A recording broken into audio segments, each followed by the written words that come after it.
Match: Atlanta United vs New York Red Bulls. Location: Red Bull Arena, Harrison, NJ. Date: October 15, 2017. Final score at TLOO NYR Recap Highlights. This may sound odd, but did this feel like a playoff game to you? It was an intense game.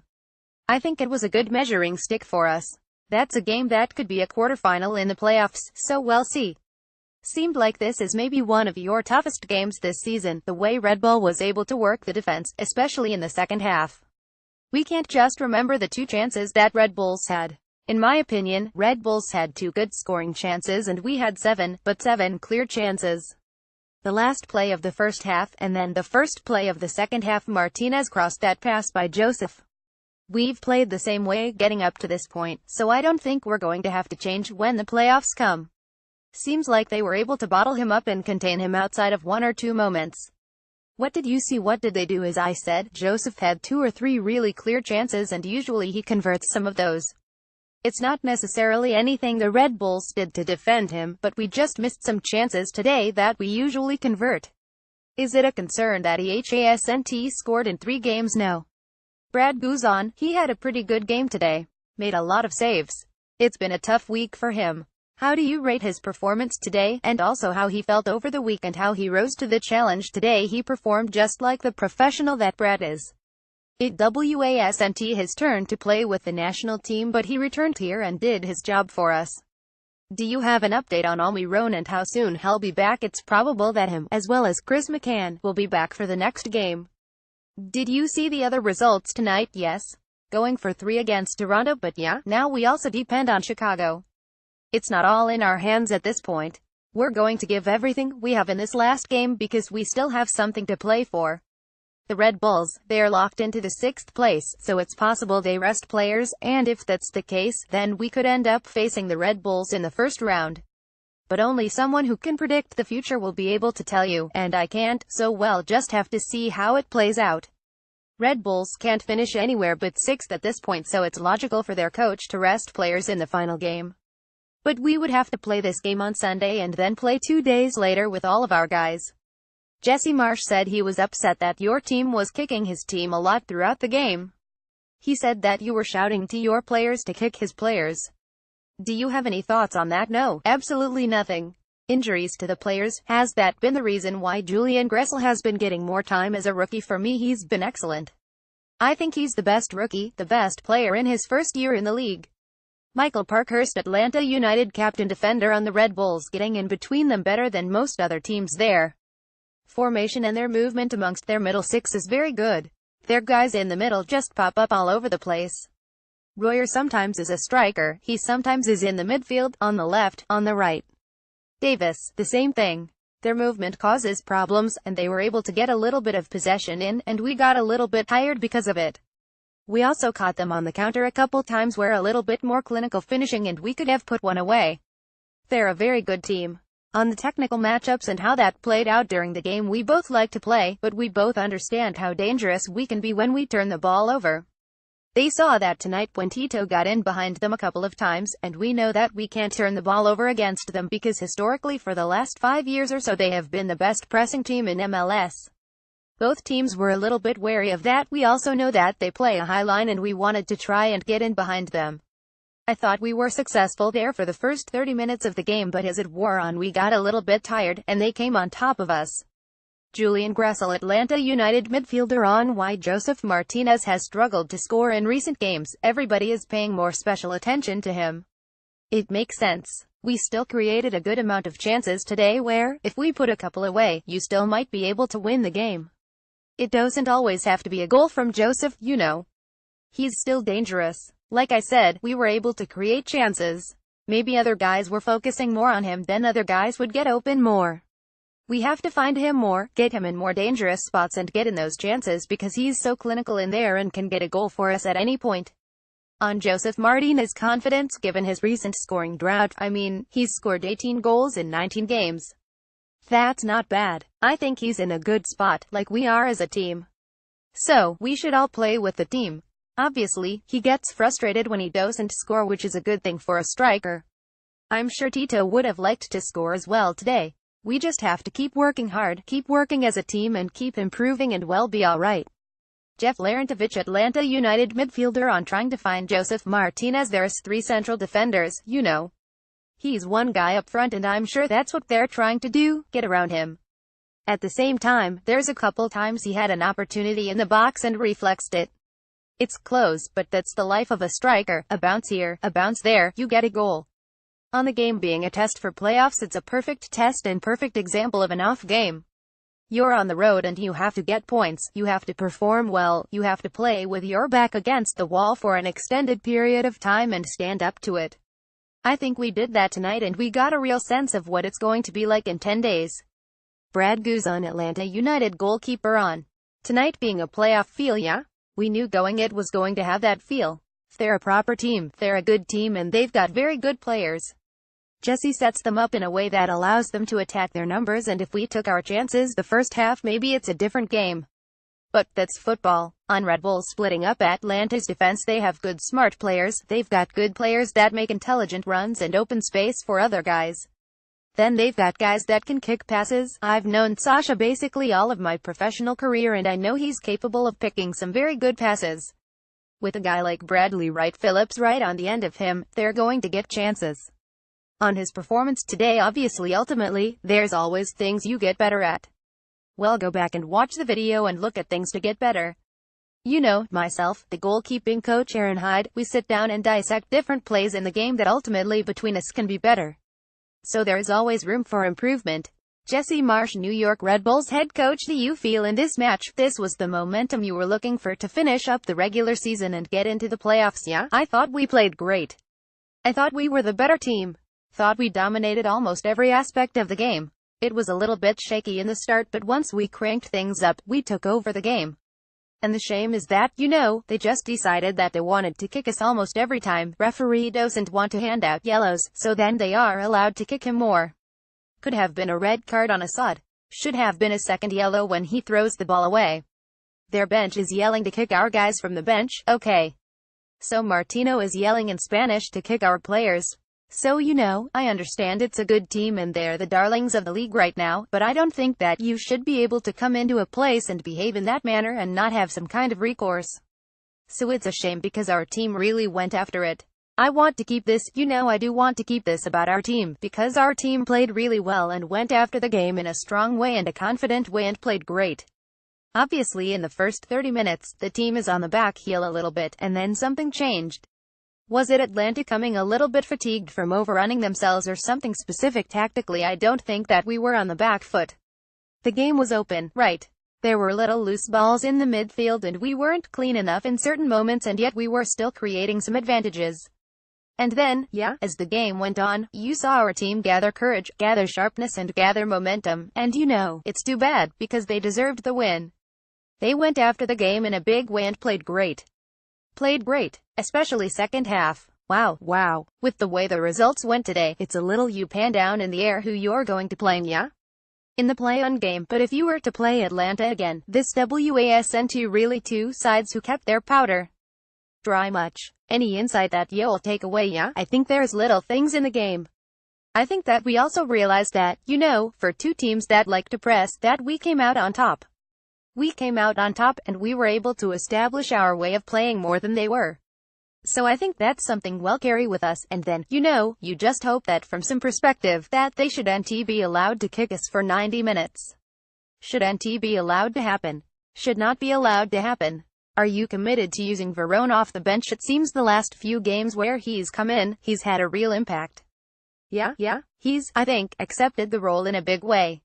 It's not that we don't think that he can start, okay, but we like the way that he plays in that role, and when he comes on the game and defenders are a little bit tired, he really goes for it. So yeah, we're really happy with Gonzalo. Doesn't preclude him from striking. We can play with two strikers sometimes. Well, look at matchups a little bit and figure out how we want to play. But Gonzalo is in a really good way and we're really happy with how he is playing. What goes into the decision? It's a little bit the matchups, a little bit how we think we can, if we think he can be effective from the very beginning, if we think he can be effective from coming off the bench. You know, he's been great coming off the bench, there's no doubt. In all ways, really happy with Gonzalo, and he has accepted whatever role and he has embraced it, and he has really gone after it. So that's really good to see. Next week against DC, there's a yeah, we're locked in. We're locked in. Do you anticipate that you're going to play the exact same kind of way as you did here, straightforward, or should we expect some resting of players? I think you can expect some resting of players, okay. I think that you can expect that we will make sure that we're sharp and fit and ready to push in the playoffs. But I think, try to use it as a time to make sure that whatever the turnaround is, that we have a team in that midweek knockout game is ready to fly, ready to fly. Give us an update on Connor, if you could, please. I don't know what happened. Looked like he went straight down and you subbed him out. Was it concussion related or it's a head injury? I'm not sure if it's been labeled as a concussion yet.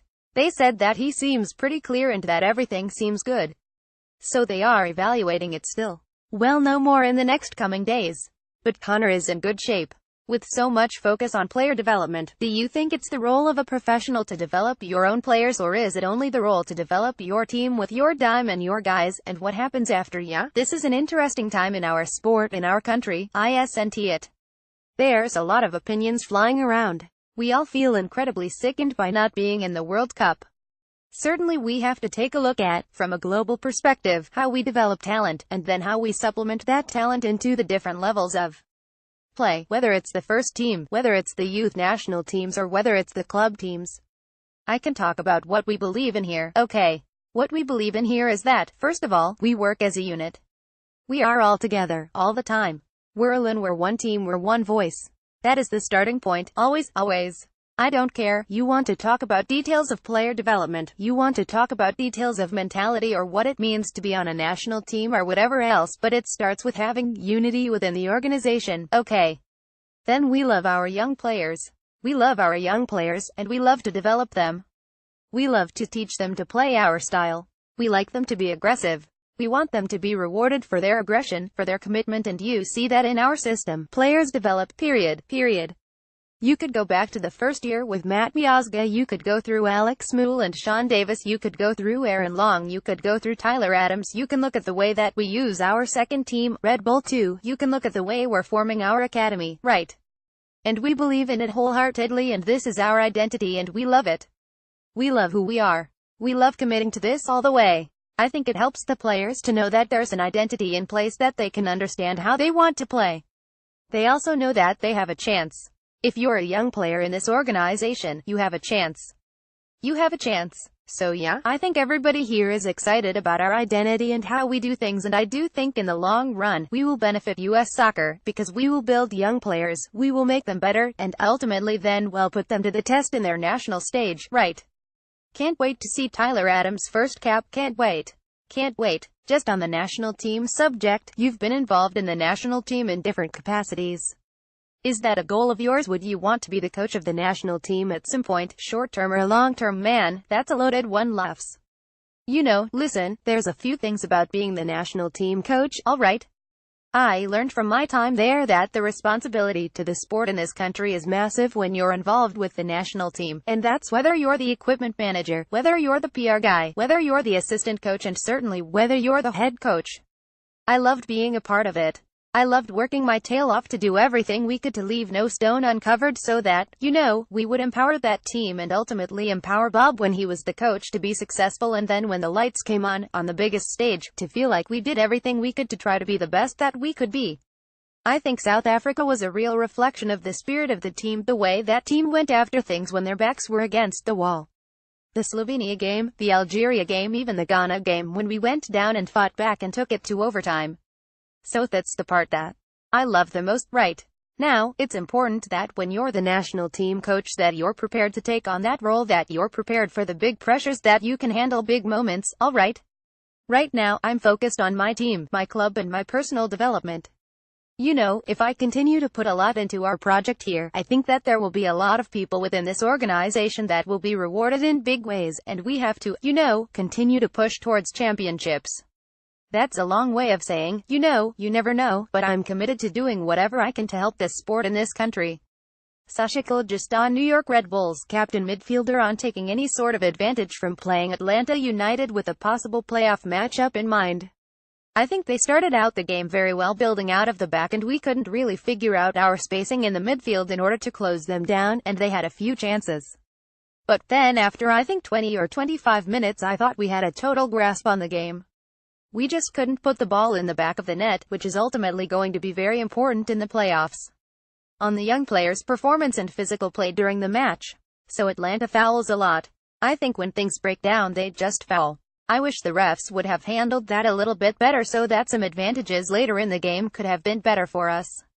But I think the young guys have done good. Obviously, the physical part of the game comes really easy for Tyler Adams. Sean Davis, I thought, stood pretty tall today as well and covered a lot of ground. We've gotten some good performances from some young guys, and we got to push ourselves into the playoffs. On end of the game tactical fouls due to lack of early game bookings. That's what I am saying. If the ref could have given out a yellow card here and there a little bit earlier in the game, they wouldn't have been able to take some tactical fouls and take those late yellow cards. I think the refs just got to know that going in that Atlanta is a team that fouls a lot, on Guzan being a tough opponent tonight. Brad is a very good goalie. Also, one of my oldest and best friends in soccer. I really wanted that long-distance one to go in, and he told me he didn't have a chance on it. It was always going away from him. Unfortunately, the post got in the way, and it was his best friend tonight. It was hard for me to see, but he made an unbelievable save on Bradley Wright Phillips. No joke, Brad is a very good goalie. There is obviously many reasons why he is on the national team. Bradley Wright Phillips, New York Red Bull striker. On Atlanta's performance and aggressiveness, it was a tough game. We were expecting that. We saw that on the video reel. They're not just a good footballing team or high-pressing team, they like to mix it up and get physical. Today, they did just that. On Atlanta muscling him away from goal, yeah, they were tough. They were physical, but I think, today, my runs and the timing of my runs weren't great. So, that didn't help the situation. On potential opponents in the playoffs. Honestly, I don't really care. I think we're in a good place right now. I've been a part of Red Bulls where I've been top of the league and looked at some of the teams at the top. I'm not really looking at who is the best matchup because you're going to have to play the best teams in order to get to the final. Luis Robles, New York Red Bulls goalkeeper. On the atmosphere tonight, the stadium was rocking, not just positioning in the table on the line. We wanted to create some sort of momentum. Coming off a performance like last week against Vancouver, it was a great opportunity to do that. I think as we step back and look at the game, it was a great environment, it was a great effort for both teams. It was a nice little preview of what could be in the playoffs on how different they Atlanta were from the first meeting. They're still very fast, you saw that in the first 15 minutes of each half. They were very fast. Tonight we didn't see them with some of their better players. Some guys are hurt. At least they have another gear to go with Almiron, and Greg Garza has been great on the left side. Even without those guys, the coaching staff has done a great job preparing them and keeping them playing the way he wants to. In the beginning of the season we were thinking they were going to be a good team, but because of the MLS and the travel schedule and the heat, that they were going to hit a wall, but they got stronger when they did. They are going to be a good team in the playoffs. They're a good team right now. But it's the type of team that I would like to match up against, so I wouldn't mind seeing them again. On the back and forth action, I'm paid to stay Saraball. Even though it was nice to see the stadium bumping the way it was, at the end of the day I have to put that in the back of my mind because it's about organizing and keeping the guys engaged and making sure we can neutralize any threats. I'll admit there were a couple moments in the game when we were flying forward and you could feel the pulse of the stadium, but at the end of the day I have to stay engaged, and when I'm engaged it's all white noise.